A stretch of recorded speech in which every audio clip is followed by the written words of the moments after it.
Buenas noches, jóvenes. Vamos a tocar el tema dentro del capítulo de la regulación de los seguros. Vamos a tocar el tema de la Ley General del Contrato de Seguros, que es parte de esta normativa o esa regulación y nos amplía un poco de qué trata el contrato de seguros, al menos en Costa Rica. Entonces, iniciamos con una definición de qué es un contrato de seguros. Nos dice la teoría que es un contrato en virtud del cual una persona generalmente jurídica, llámese aseguradora, se obliga por el pago de una suma de dinero llamada prima, que es el precio de los seguros, a indemnizar dentro de los límites pactados a otra persona que recibe el nombre de asegurado por las pérdidas o daños que éste pueda sufrir como resultado de la ocurrencia de ciertos riesgos personales o económicos que son objeto del seguro. En pocas palabras, la aseguradora se compromete a que si sucede algo, ya sean riesgos personales o de daños, siempre que haya una pérdida económica, esa aseguradora se compromete a pagarle al cliente o al asegurado, ¿verdad?, a cambio del pago de una prima, bastante pequeña en comparación a la indemnización que puede darse. De acuerdo a la ley reguladora del contrato de seguros, el contrato de seguros tiene como objeto y ámbito regular los contratos de seguros de todo el país, de toda la República, entre las aseguradoras inscritas y oficializadas con los asegurados. Cualquier aseguradora que esté por fuera de esto, podemos decir que está actuando ilegalmente en el país. Es decir, ninguna aseguradora puede actuar o vender seguros si no está inscrita ante la SUGESE. Tiene normas de carácter imperativo, ¿verdad?, sobre todo para las aseguradoras. Establece que los regímenes de los seguros de riesgos del trabajo y el seguro obligatorio automotor se rigen por sus propias leyes, a saber, riesgos del trabajo, el Código de Trabajo, y el SOA, el seguro obligatorio de automóviles, por la ley de tránsito. Ellos rigen esos seguros, son los que conocemos como seguros obligatorios, y por lo tanto se salen de la comercialización normal de un seguro. De hecho, solo el INSS los vende de momento, aunque está en el papel la apertura de los seguros, también en seguros obligatorios, pues ninguna empresa privada ha logrado todavía o ha querido iniciar en estos regímenes. Se excluye de esta ley los sistemas administrados por la Caja Costarricense del Seguro Social, junto con la póliza mutual del magisterio. Los de la Caja son los que conocemos como enfermedad, vejez y muerte, ¿verdad? Y la póliza mutual del magisterio es una que pagan los maestros al ministerio, que están adscritos al Ministerio de Educación. ¿Cuáles son los objetivos y los alcances de la ley de contrato de seguros? Regular los contratos de seguro sobre la base de la educación, comunicación e información de todos los aspectos que involucran la relación asegurado-asegurador. Introducir aspectos que favorezcan el ingreso de la competencia extranjera a seguros privados e instrumentalizar el contrato de seguros como la expectativa de una pérdida patrimonial que produce efectos jurídicos en atención a la naturaleza de las garantías otorgadas y a los tipos de riesgos, las clases y ramas de seguros autorizadas. En un principio, este era uno de los objetivos principales porque estábamos en un sistema de monopolio. Y la intención de la ley también era favorecer el ingreso de la competencia, ¿verdad?, de esos seguros privados, por tal de que en el país se dinamizara más el negocio de los seguros o la industria de los seguros y ayudara a la reactivación económica. Establecer los derechos, responsabilidades y obligaciones, compromisos y condicionantes del asegurado y asegurador, de manera que se pretenda reducir la posición ventajosa de las compañías aseguradoras frente al tomador de seguro. Esos derechos, responsabilidades y obligaciones, principalmente para las aseguradoras, porque son la parte fuerte de este contrato bilateral. Entonces, la intención de la ley es proteger a la parte débil que en este caso se asume que es el asegurado. ¿Cuáles son los principales enfoques entonces que tiene la ley? Tiene una especial protección al asegurado en el artículo 2 de la ley. Esa protección, principalmente por lo que les explicaba, es la parte débil de esta relación contractual. Y entonces, y es tal vez el que culturalmente conoce menos de los seguros, y eso hace que de ahí, la aseguradora tenga alguna ventaja por tener en su poder información, tecnicismo sobre los seguros que no tiene el asegurado. De ahí que se le brinde protección. También hay protección de datos. La relación entre asegurado y aseguradora debe tener total confidencialidad para las dos partes. Evadir esa obligación o transgredir esta confidencialidad es una falta grave dentro de la ley general de seguros y la del contrato de seguros y puede dar al traste con unas multas multimillonarias o inclusive el cierre de tanto la aseguradora como intermediarios de seguros o otros participantes del mercado, ¿verdad? Entonces podemos llegar al concepto que da la ley reguladora del contrato de seguros como contrato. ¿Qué es, de acuerdo a la ley, a la luz de la ley, qué es un contrato de seguros? Es aquel en que el asegurador se obliga contra el pago de una prima y en el caso de que se produzca un evento cuyo riesgo es objeto de cobertura, a indemnizar el daño producido a la persona asegurada o a satisfacer un capital, una renta u otras prestaciones dentro de los límites y las condiciones convenidas, tanto en seguros de daños como seguros personales. Es importante que en el contrato de seguros, dentro de sus elementos, deben haber, o las partes, ¿verdad? Ambas partes tienen que ser partes competentes. Tienen que tener competencia para poder firmar un contrato de seguros. Y si nos vamos a legislaciones de la misma república, establece que alguien para que sea competente tiene que tener 18 años. De ahí es que nos agarramos el valor de la cédula, ¿verdad? Entonces, alguien que no tenga 18 años no es competente para firmar un seguro. Ese es un elemento importante para saber quiénes pueden firmar un contrato de seguro. Este elemento esencial de un contrato obligante es la capacidad legal de las partes para contratar. Capacidad que es la competencia o facultad de entender las consecuencias de nuestros actos. Las personas que tienen capacidad legal para contratar son personas competentes y los contratos que suscriben son vinculantes y obligantes para ellos.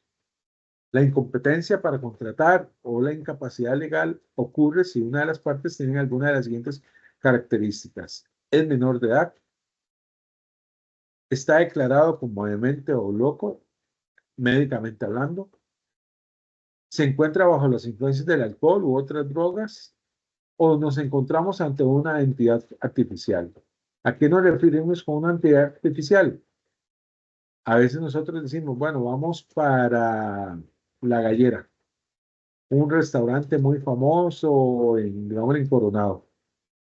La Gallera como tal, todo el mundo conoce qué es la Gallera, todo el mundo conoce quién es el dueño de la Gallera, existe como tal, pero si nos vamos al registro de la propiedad o nos vamos al registro civil, la Gallera no va a aparecer como una persona. Entonces se convierte en una entidad artificial. ¿Quiénes no son artificiales? Repito, cédulas físicas, personas con cédula física o jurídica. La ley también protege a los incompetentes, quienes usualmente no pueden protegerse a sí mismos contra la explotación. Por eso es que se pide que la persona sea competente para firmar el contrato de seguros. Porque una persona declarada incompetente probablemente no sabe lo que está firmando. El fundamento de esta condición es que algunas personas no estarán en capacidad de entender y comprender los compromisos y obligaciones que estarían asumiendo al firmar un contrato. Elementos legales que debe tener el contrato a la luz de la ley reguladora del contrato de seguros. Primero, el consentimiento de las partes. Ambas partes tienen que estar de acuerdo. tanto la aseguradora en venderle el seguro al asegurado, como este en aceptar las condiciones que le está ofreciendo el asegurador. Debe haber un interés asegurable presente o futuro. Más adelante vamos a hablar sobre lo que es interés asegurable. El riesgo debe ser asegurable. No todo en esta vida se puede asegurar. Entonces, lo que queremos incluir dentro de este contrato de seguros debe ser considerado como un riesgo asegurable. La prima del seguro o el procedimiento para determinarla o el precio de este seguro. La prima en sí es el precio del seguro. ¿Y cómo se procede? Si es basado en salario, si es basado en un monto definido por el asegurado, si es basado en el valor del bien, de la casa, del carro, en fin, eso debe estar como un elemento dentro del contrato. Y la obligación del asegurador. Prácticamente a partir de que se firme y se paga un seguro, quien queda con la obligación es solamente el asegurador, porque ya el asegurado cumplió con su parte, que era pagar la prima y firmar el seguro. El asegurador es el que queda con la obligación en caso de que suceda algo, en caso de que ocurra la condición para poder aplicar el contrato de seguro. Ampliando un poco lo que es el interés asegurable, podemos considerarlo como un objeto del contrato que su presencia es indispensable para que pueda celebrarse este contrato. Puede definirse como el interés económico que tenga una persona ante la ausencia o no de un acontecimiento y que le genere una necesidad. Es decir, interés asegurable lo va a tener aquellas personas que por el hecho de ocurrir un riesgo tengan una pérdida económica. Que si el carro está a mi nombre y choca el carro, ¿a quién le van a cobrar? A mí. Que si la casa está a mi nombre y la casa se cae, ¿quién va a perder el dinero? Yo. No puedo tener interés asegurable sobre el carro de mi papá, por ejemplo, porque yo no sé que, y si yo ando el carro de mi papá y choco, probablemente yo le digo, mi tata, ahí está el carro, usted ve a ver qué hace, yo me voy. ¿Verdad? Porque no hay una obligación, por más que sea yo el que andaba el carro, no hay una obligación más que para el dueño del vehículo. Y así en todas las propiedades, y por eso se pide que haya interés asegurable para que pueda darse el contrato de seguros. ¿Cómo podemos establecer ese interés asegurable? Bueno, ¿cuáles son los requisitos? Debe haber existencia de propiedades, derechos, intereses o responsabilidades potenciales. Los riesgos existentes deben ser asegurables y debe existir una relación legítima del asegurado con el objeto del seguro, beneficiándose con la seguridad o perjudicándose en el caso de una pérdida o daño. El ejemplo que les daba el carro del papá, ahí no hay una relación legítima con el objeto del seguro. ¿Por qué? Porque la relación legítima la tiene el papá. Yo no puedo asegurar a mi suegra por más que la quiera. ¿Por qué? Porque yo no me veo afectado en caso de que ella falte. Entonces yo no puedo mostrar un interés asegurable por asegurar a mi suegra, pero sí lo puedo hacer con mi esposa, su hija, o lo puedo hacer con mis hijos, o lo puedo hacer con mi papá. Ahí sí hay un interés asegurable porque son personas que están directamente relacionadas con él. ¿Qué razones deben establecerse para demostrar un interés asegurable? ¿O por qué se pone un interés asegurable? ¿O por qué se pide un interés asegurable en el seguro? Primero, para evitar las apuestas, ¿verdad? Porque muy raro está en que empecemos a asegurar todo el mundo la vida de nuestras suegras. Más allá de los chistes que se hacen de ellas y todo, pues obviamente hay algo raro que yo quiera asegurar a mi vecina o a mi vecino, o que quiera asegurar a, a mi jefe, ¿verdad? No es como muy, ¿verdad? Puede ser que esté buscando otra cosa para reducir las pérdidas intencionales, que también va de la mano.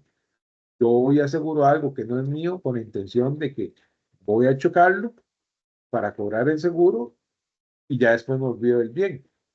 No, si yo no tengo un interés asegurable, si no soy el dueño de ese vehículo, pues, ¿para qué lo voy a asegurar, verdad? Y para cumplir o garantizar el principio de indemnización. Ese principio de indemnización es el de que si algo le sucede a mi vehículo, el seguro va a procurar que yo tenga, primero, si, qué sé yo, volvemos al ejemplo del vehículo.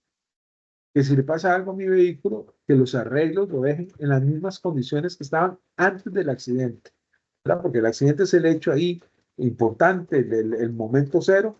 Entonces, que se me indemnice de tal forma que el vehículo quede en las mismas condiciones que tenía antes del accidente. Ese es el principio de indemnización. Que si lo pierdo todo, que se me pague una cantidad de dinero suficiente para comprar un vehículo en las mismas condiciones que el que yo tenía. Mismo modelo, misma marca, si se puede, mismo color. Esas son las razones para que se establezca un interés asegurable.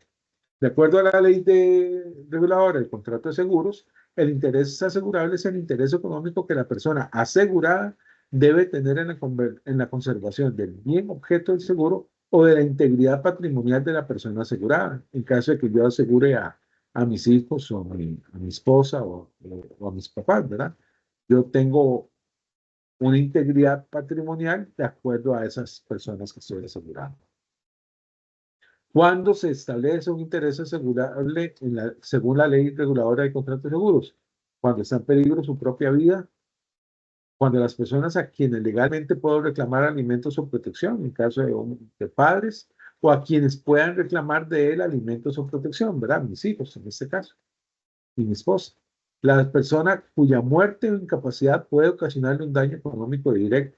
Eso sucede mucho en empresas donde aseguran a los gerentes, a los de las juntas directivas, porque la pérdida de ellos puede ocasionar un daño económico importante a la empresa, porque no está para que firme, porque no dejó una herencia, ¿verdad? Un testamento, cosas así pueden ocasionar un daño importante para la empresa.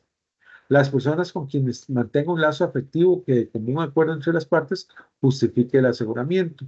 Y también va a haber interés asegurable hacia los trabajadores, en cuyo caso será la persona asegurada quien designa a la persona beneficiaria. Otro aspecto que ve la ley reguladora del contrato de seguros son las partes de contrato. ¿Quiénes son los participantes? ¿Quiénes son los actores de esta obra? En primer lugar está el asegurador. Es quien ofrece el seguro, es quien vende y es el que le traslada a quien asume los riesgos asegurados o los riesgos que le está trasladando la persona asegurada. Y él queda obligado a indemnizar en caso de que suceda alguno de los riesgos. El tomador puede ser persona física o jurídica que por cuenta propia o ajena contrata el seguro y traslada los riesgos al asegurador. Este tomador es a quien corresponden las obligaciones que se deriven del contrato, salvo que por su naturaleza deben ser cumplidas por la persona asegurada. Porque el tomador y el asegurado pueden ser diferentes personas. Por ejemplo, en los bancos, cuando usted toma un seguro o un crédito, le van a exigir un seguro de vida para que en caso de que usted falte o tenga alguna incapacidad permanente, este seguro pague el saldo de la cuenta, ¿verdad? Entonces, ahí hay un interés del tomador, que es el banco, para que usted esté asegurado, para que en caso de que le suceda algo, él no pierda el dinero del crédito, de los dineros que prestó, ¿verdad? También se consideran no tal vez partes o actores, sino son terceros relevantes, que son partes importantes en el contrato de seguro también, que son la persona asegurada, que en sí uno diría, él es el principal, es el dueño del carro, pero se convierte en actor principal cuando la persona asegurada funge también como tomador.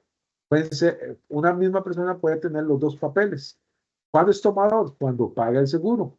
Y es asegurado porque es el dueño, es el que va a recibir el beneficio del seguro. Habrán casos donde el tomador y la persona asegurada son diferentes, como el ejemplo que les daba del crédito. El banco es el que toma el seguro, lo incluye usted en un seguro colectivo, pero el asegurado es usted como deudor. Esa persona asegurada es persona física o jurídica y que sus bienes están expuestos a un riesgo. El titular del interés objeto del seguro y que en defecto del tomador asume los derechos y las obligaciones derivadas del contrato. Y existe otro tercer relevante que es la persona beneficiaria. Es una persona física o jurídica en cuyo favor se ha establecido lícitamente la indemnización o prestación a la que se obliga el asegurador. Es muy utilizado en seguros para personas Por ejemplo, un seguro de vida donde usted deja beneficiarios de quienes van a recibir en caso de que usted falte, Dios quiera que sea dentro de mucho tiempo, pero en caso de que usted falte, quienes van a recibir el beneficio de la póliza. Mis hijos, mi esposa, pero ahí puedo escoger a quien sea. Puede aparecer hasta la vecina, que pueden preguntarse por qué. Si fue mi deseo ponerla, esa es la beneficiaria. Tiene incluso un poder por encima de testamentos y herencias, porque fue un mandato, no sé cómo llamarle, ¿verdad? Una solicitud de la persona antes de morir, por decirlo así. Y el tomador, la persona asegurada o el beneficiario pueden ser o no la misma persona. En caso, digamos, un seguro de vehículos, si yo pago el seguro, soy el tomador. Como soy el dueño del vehículo, soy el asegurado. Pero además, en caso de que le suceda algo al carro, yo soy el que recibo la prestación, la indemnización. Entonces también soy beneficiario. Estoy cumpliendo los tres papeles. Y ahora vemos el concepto de póliza. ¿Qué es la póliza? Porque en el contrato de seguros sabemos mucho esta palabra, póliza. Es la formalización del contrato de seguros. Es lo que podemos hablar del papel del contrato de seguros.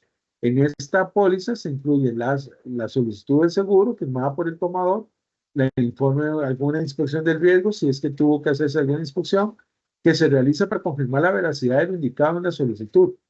Van a estar también dentro de esta póliza las condiciones generales y las particulares. Los endosos emitidos, ¿verdad? Cualquier arreglo que se haga ahí en el transcurso de la vigencia del seguro para modificar o renovar. Y la correspondencia, cartas y esto que se cruzan entre las partes. Todo eso debe ser guardado en un expediente, que a ese expediente le vamos a conocer como póliza de seguro. De acuerdo a la ley reguladora de contrato de seguros, tenemos eh, dos clases de pólizas: las pólizas nominativas y a la orden o al portador. Salvo los seguros de personas, que todas deben ser nominativas. En todos los demás seguros pueden ser tanto nominativas como a la orden o al portador. Dentro de esas pólizas tenemos condiciones generales, particulares y especiales, que se deben redactar en forma clara y precisa. Tienen que ser de entendimiento universal, utilizando un lenguaje sencillo, destacando de modo especial las definiciones y cláusulas limitativas de derechos de la persona asegurada. Al respecto del tema de la investigación, ¿verdad? De la disputabilidad y la carencia. Estas son cláusulas limitativas. Y las exclusiones del contrato, siguiendo los lineamientos que al efecto emite el CONACYT, que es el ente regulador o, digamos, el jefe de la SUGESE, que en realidad es la superintendencia que pone la ley. Prevalecerán las condiciones especiales y particulares sobre las generales. ¿Cuál es la diferencia entre eso, las condiciones generales, particulares y especiales? Bueno, condiciones generales son las que se dan para todo el grupo o población de asegurados. Todos los carros Toyota Tercel 1999 que existen en el país y tienen un seguro, todos se rigen por unas condiciones generales que son de acatamiento para todos. Pero también existen las condiciones particulares, porque cada carro tiene su propia placa, tiene su propio dueño, le darán valor específico a cada uno. Alguno tendrá 10 millones, otro 12, otro 13, ¿verdad? El valor puede ser diferenciado. Esas son condiciones particulares. Y existen las condiciones especiales, que son las generales modificadas. Qué sé yo, que la general dice que no se pueden asegurar carros de carreras, pero se hace una condición especial para asegurar el carro de carreras que acaban de sacar, digámosle así, de la circulación de las pistas, y que el dueño lo quiere tener ahí para ir a la pulpería. Entonces se hace una condición especial para poderla asegurar, que era una exclusión normalmente, y entonces esa condición especial va a estar por encima de las generales. ¿Qué contenido debe tener una póliza según la ley? Debe tener nombre, apellidos o denominación social, número de identificación y domicilios de las partes contratantes, tanto asegurado y aseguradora, ¿verdad? Un lugar y apartado postal, correo electrónico, cualquier otro medio que permite y garantice la seguridad del acto de comunicación. Debe haber una fluida comunicación entre el asegurado y la aseguradora. Si se asegura por cuenta propia o a favor de un tercero. A favor de un tercero era el ejemplo que les da el banco. Y por cuenta propia es cuando yo mismo aseguro mi casa o mi carro. ¿Qué clase de seguro? ¿Cuál es el riesgo asegurado y cobertura? Si es un riesgo de automóvil, si es un riesgo de incendio, si es un riesgo de fidelidad, si es un riesgo de responsabilidad civil, de riesgos de trabajo, de vida, de accidentes de salud, todo eso debe estar bien claro. ¿Qué se está asegurando? Un vehículo 99, un vehículo 2000, una casa construida en el 2010 de madera o del cemento. Ese es el riesgo que se debe determinar y detallar como asegurado. ¿Y qué coberturas? Si quieren asegurarle por incendio, por vientos huracanados, por robo, esas coberturas deben ser definidas dentro de la póliza. Y se convierten en condiciones particulares, ¿verdad? Porque no todas las casas van a tener las mismas coberturas. ¿Cuál es la designación y descripción de los objetos asegurados y su ubicación? Muy detallado, ¿verdad? Y el monto asegurado o el valor de esos bienes o el valor que se le da a la persona en caso de seguros de vida. Debe tener un importe, vencimiento, lugar y forma de pago de las primas. Eso tiene que ver con ya la parte económica, ¿verdad? El contrato. La duración del contrato, si es por año, si es por semestre, si es trimestre, expresando día y hora de comienzo y término para sus efectos. Las condiciones generales, particulares y especiales que conforman el contrato, nombre de los intermediarios, firma del representante legal de la entidad aseguradora, las cláusulas tipo obligatorias que establezca el CONACYT para protección y claridad de información a la persona asegurada y cualquier otra cláusula, dato o información que se considere relevante. Un aspecto muy importante dentro del contrato de seguros es el coaseguro. Es una medida que se puede tomar para bajar el costo del seguro. Cuando hablamos de un copropietario, hablamos de que son al menos dos propietarios y ambos se autodenominan copropietarios. Pues el coaseguro es eso. No solamente la aseguradora me va a asegurar, sino que yo como asegurado voy a asumir la pérdida de una parte de ese bien.